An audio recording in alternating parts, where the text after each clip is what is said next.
ETF index mutual funds నేర్చుకుని stock మార్కెట్లో రాణించాలనుకుంటున్నారా? వెంటనే ఈ నెంబర్కి కాల్ చేయండి. నమస్తే రమగారు. నమస్తే జయ. రమగారు, మనము నవరాత్రులు ఈ సందర్భంగా ప్రతిరోజు అమ్మవారి అలంకరణ, నైవేద్యం, ఆ రోజు యొక్క విశిష్టత చక్కగా కథల రూపంలో మాకు వివరించారు. మరి దశమి రోజు పూజా విధానం ఏ విధంగా ఉండాలి? ఈ 9 రోజులు పూజ చేసుకునే వాళ్ళు అంటే దీక్షగా తీసుకునే వాళ్ళు దీక్షా విరమణ 9వ నాటి రాత్రే చేసేస్తారు. మనం అట్లా కాదు, పండగ చేసుకుంటాం 10 రోజులు అంటే 9 రోజులు 9 అలంకారాలతోటి అమ్మవారికి చెప్పుకున్నాం కదా. 10వ నాడు అపరాజిత స్వరూపంలో అమ్మవారిని పూజిస్తారు. నవదుర్గా పూజా విధానం అయిపోయింది, అవతార విశేషాలు అయిపోయినాయి నిన్ననే. ఈ రోజున అపరాజితాదేవి అంటే ఎక్కడా పరాజయాన్ని పొందని తల్లి, ఈ రాజరాజేశ్వరీ దేవి. అపరాజిత స్వరూపాన్ని కనుక పూజిస్తే యుద్ధాల్లో గెలుపొందుతామని, ఈమెకి పూజ చేస్తే మనకి తిరుగులేదు అని చెప్తారు.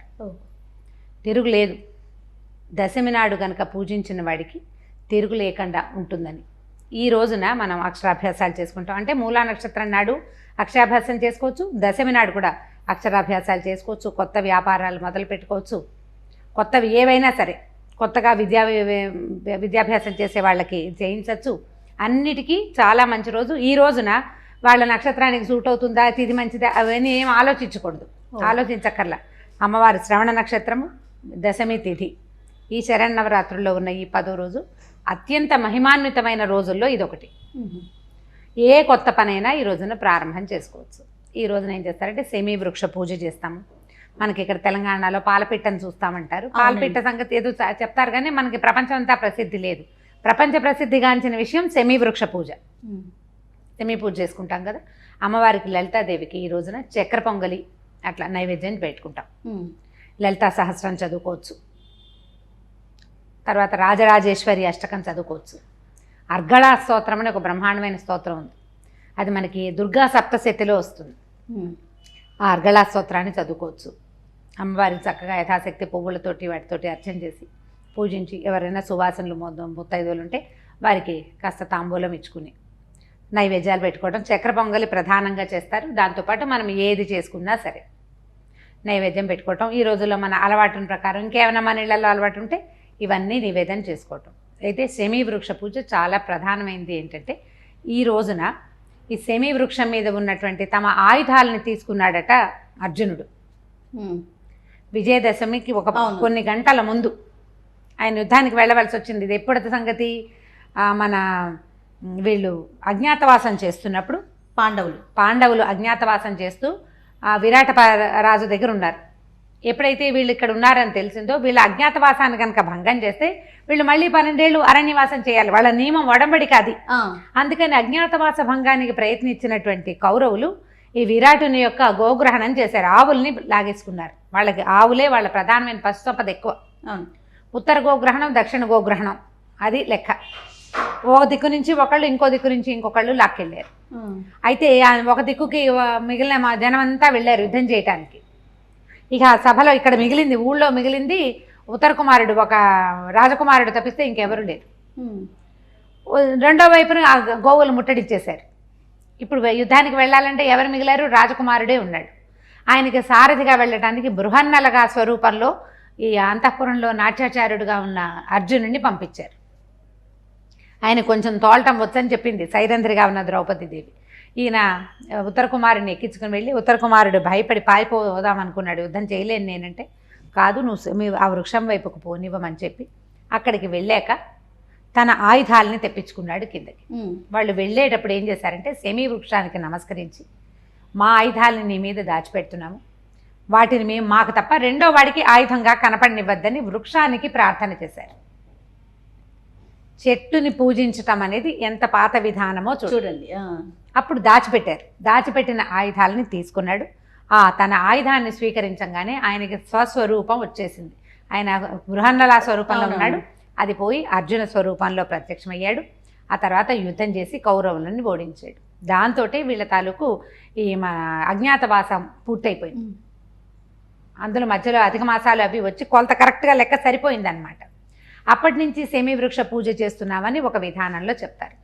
అయితే దీని ముందు కాలమైన శ్రీరాముడి కాలంలో కూడా ఆయన రాముల వారు అపరాజితాదేవిని పూజించారని, శమీ వృక్ష పూజ చేసిన తర్వాతే యుద్ధానికి బయలుదేరారని ఒక కథనం ఉంది.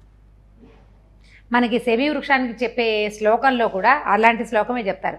శమీ శమయతే పాపం శమీ శత్రు వినాశిని అర్జునస్య ధనుర్ధారి రామస్య ప్రియదర్శిని అని.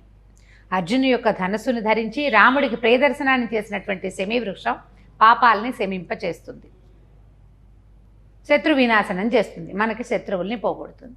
మనకి వృక్షాలని పూజించడం అనేది అతి పురాతనమైన సాంప్రదాయం భారతదేశంలో. సాధారణంగా మనం అశ్వత్థ వృక్షానికి పూజ చేస్తాం, మర్రి చెట్టుకి కూడా వట సావిత్రి వ్రతం అని చేస్తాం, ఉసిరి చెట్టుని పూజిస్తాం, తులసిని నిత్య పూజా విధానంలోనే తులసి పూజ చేసుకుంటాం. వీటితో పాటు జమ్మి చెట్టు ఇదే శమీ వృక్షం. దాంతోపాటుగా ఔదుంబర వృక్షం దత్తాత్రేయ స్వామి దాని కింద నివసిస్తాడని చెప్పుకుంటాం. ఇట్లా కొన్ని వృక్షాలకి ప్రత్యేకంగా పూజించడం మన విధానం. ఏదైనా చెట్టు కొట్టేటప్పుడు కూడా దండం పెట్టి అవసరం కోసం కొడుతున్నామమ్మా అని చెప్పాలంటారు. పూజ అంత పురాతనమైంది. ఈ రోజుల్లో ఈ శమీ వృక్షంలో దేవీ సాన్నిధ్యం ఉంటుంది, మామూలు రోజుల్లో ఉండదు. ప్రత్యేకంగా ఈ 10వ నాడు ఈ శమీ వృక్షంలో అమ్మవారి యొక్క సాన్నిధ్యం ఉంటుంది కాబట్టి ఆ శమీ వృక్షానికి నమస్కరించడం, ఈ శ్లోకాన్ని చెప్పుకోవటం, శమీ వృక్షపు ఆకులని ఎవరికైనా పెద్దవాళ్ళ చేతిలో పెట్టి బంగారంగా సమర్పించి నమస్కారం చేసుకోవటం. ఆకులన్నీ తెంపేయకుండా ఒక ఆకు ఒక చిన్న కొమ్మ రెమ్మ తెంచి ఇంట్లో పెట్టుకుని పూజ చేసుకోవటం. దేవి సాన్నిధ్యం ఉంటుంది ఈ ఒక్కరోజు. అందుకని ఈ పూజా విధానం చేయిస్తారు. మనం ముందు రోజు ఆయుధ పూజ అంటే ఆయుధాలు ఇప్పుడు లేవు కాబట్టి వాహనాలకు పూజ చేసుకున్నాం కదా, ఈ రోజున వృక్ష పూజ చేస్తామన్నమాట. ఈ పూజ చేసుకుని నమస్కారం చేస్తే దీంతో పాటు ఈ 10 రోజుల దసరా పండగ పద్ధతులు పూర్తయిపోతాయి. శమీ వృక్షానికి నమస్కరించండి. ముందు జమ్మిని గుర్తించండి, అది జమ్మి చెట్టుని గుర్తించాలి. మనం గుర్తుపట్టాలిగా ఆ చెట్టుని. రావి చెట్టు గుర్తుపడతాం, తులసి చెట్టు తెలుసు కదా, మర్రి చెట్టు తెలుసు, ఔదుంబరాన్ని కూడా గుర్తించగలుగుతున్నాం. సంవత్సరానికి ఒకసారి పూజ చేసే చెట్టుని రోడ్డు మీద కారులోనో బస్సులోనో వెళ్ళేటప్పుడు ఇది జమ్మి చెట్టు అని గుర్తించగలమా లేదా అని మిమ్మల్ని మీరు ప్రశ్నించుకోండి. ఆ గుర్తించే ప్రయత్నం చేయండి. అప్పుడు మీరు పూర్తిగా భగవత్ కృపకి పాత్రులయ్యేందుకు అర్హత సంపాదించుకున్నట్టు. తప్పకుండా రమ్మగారు ఆ ప్రయత్నం చేస్తే బాగుంటుంది. మరొకసారి మీ కుటుంబ సభ్యులందరికీ విజయదశమి శుభాకాంక్షలు. అలాగే సుమన్ టీవీ ప్రేక్షకులందరికీ విజయదశమి శుభాకాంక్షలు.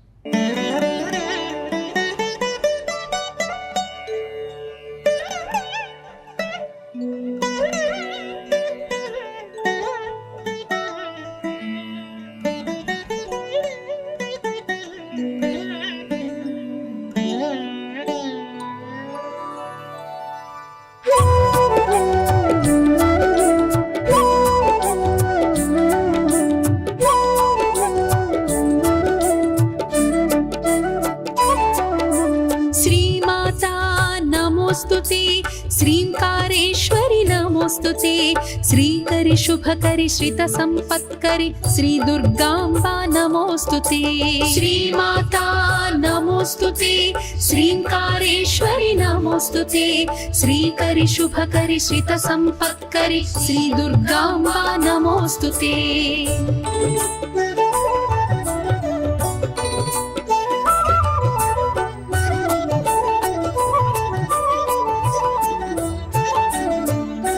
शिवा भवानी नमोस्तुते शिवार्थमोहिनी नमोस्तुते गौरी शांकरि शांभवी भार्गवी श्री दुर्गांबा नमोस्तुते शिवा भवानी नमोस्तुते शिवार्थमोहिनी नमोस्तुते गौरी शांकरि शांभवी भार्गवी श्री दुर्गांबा नमोस्तुते